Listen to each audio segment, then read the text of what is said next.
As you all know, Elon Musk's important advice is to delete your Facebook. But now Musk revealed how Facebook was caught doing unimaginable and unfair things and why everyone is getting rid of Facebook after a recent update. One of the biggest issues happened when Facebook pretended to have its own satellite and asked SpaceX for assistance. As we will show you, it didn't go well. Furthermore, after that story, Mark Zuckerberg opened up about Elon Musk and called him irresponsible for a few reasons. Finally, Elon Musk reacted when it was shockingly leaked how Facebook analyzes audio conversations of its users and collects specific information. This is a very messy story, so let's explain it. So if there's one social media platform that Elon Musk really doesn't like is Facebook.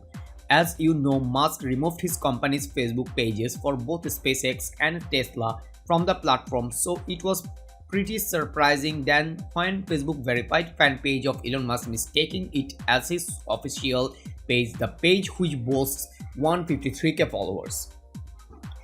Clearly says in the About section Ali is actually a fan page, that it is not trying to impersonate Elon Musk, The Verge reported. Also, the page transparency section clearly tells us that the account is run by people in Egypt, whereas Musk resides in Texas, USA. Not exactly a mystery to anyone. There is a reason why Elon Musk is not fond of Mark Zuckerberg that people are not aware of today. The relationship is so tense. The Musk didn't even hide his opinion about the CEO of Meta and said that it's just wrong and unfair what Mark is doing with Meta. And of course, Musk makes no mystery of his distrust of the way Facebook handles consumer information in response to a story published by technology website OZ Technica, which claimed that Facebook scrapped call and text message data from several Android phones with the app installed. Musk sarcastically tweeted a one-word statement. Shocker, the story from OZ Technica reported that Facebook on and off again holds on to names, phone numbers, and the length of calls made or received. It does so by taking advantages of the way an older Android API would take care of permissions, as Technica said that Android users may unknowingly had given permission for Facebook access to call and message logs in previous versions of Facebook's mobile app. They reminded us of what happened to a New Zealand city, Dylan Mackay, who told the internet how he found his call history with his partner's mom when he downloaded an archive of the information Facebook had of his in response to the allegations that Facebook sometimes keeps private call and text metadata.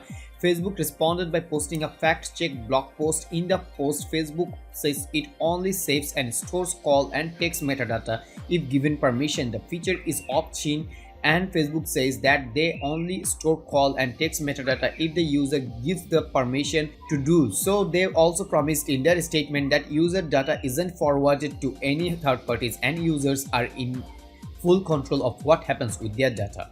And this is a famous story of how Musk and Zuckerberg have some sort of a tiff with one another and how this rivalry started around 2016. When the unforeseen explosion of the Falcon 9 rocket on Thursday morning, now known as an anomaly by SpaceX engineers, destroyed both the rocket and the cargo it was carrying, which was the Amos 6 satellite, a satellite that would potentially provide internet coverage to parts of Africa. After this event, Zuckerberg reassured us that they had come up with other technologies with the same purpose and promised that he wouldn't stop until this mission was complete. However, turns out the satellite wasn't actually the property of Facebook. Facebook collaborated with Eutelsat in 2015 to lease the broadband potential of the Amos 6, which was actually made by Spacecom, an Israeli company. According to Space News, the jointly set them back $95 million throughout 5 years and even included a provision which required Spacecom to buy an insurance policy specifically covering Facebook and Eutelsat as risks on top of their own insurance. Space News also reported that both Facebook and Eutelsat would which put in place extra insurance policies for the satellites. SpaceX didn't immediately give a reply to a query about their own insurance policies, but Zuckerberg's depressing tone against the SpaceX CEO didn't go unnoticed by people. In 2017, Zuckerberg criticized Musk's thought on artificial intelligence and called him irresponsible. Of course, his comments did get a rise out of Musk during a Facebook live broadcast. A viewer asked Zuckerberg for his opinion on Musk's hesitation to round her AI. Zuckerberg said that he held quite strong opinions on the subject and that he was quite optimistic about AI. He also believes those who push really bad apocalyptic scenarios around are quite irresponsible. Musk, who was repeatedly called for increased monitoring and precautions when it comes to new AI technology, clapped back on Twitter saying he is spoken to Zuckerberg about it and concluded that his understanding of the subject wasn't a very deep one.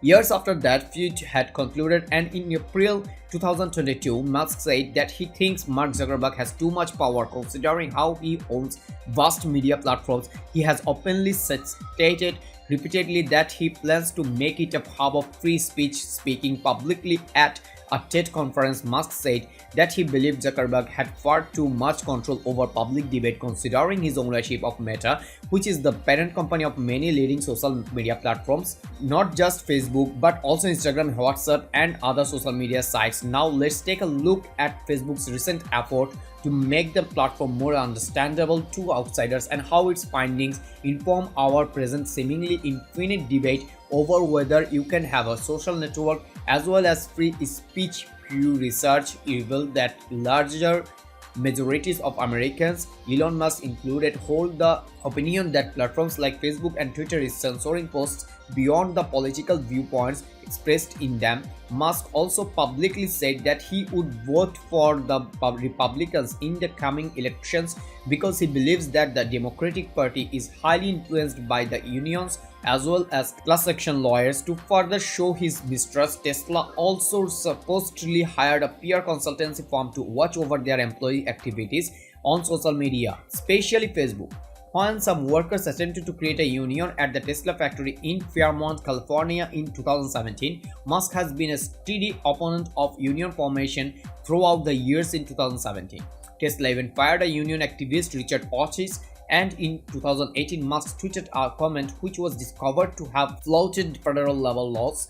The National Labor Relations Board ordered Tesla to take orders back and to have Musk delete his tweet, which they said was a threat to their workers' compensation. Tesla has appealed the administrative court's ruling and his tweet is still there. Moreover, it's no secret that Elon Musk recommends you to delete your Facebook and use other social media platforms. Instead, Musk even deleted his and his company's pages and said that this action was not his way of making a public comment about Facebook, nor was it summed down. Instead, he says he did this because he doesn't like Facebook gives me the list, he tweeted.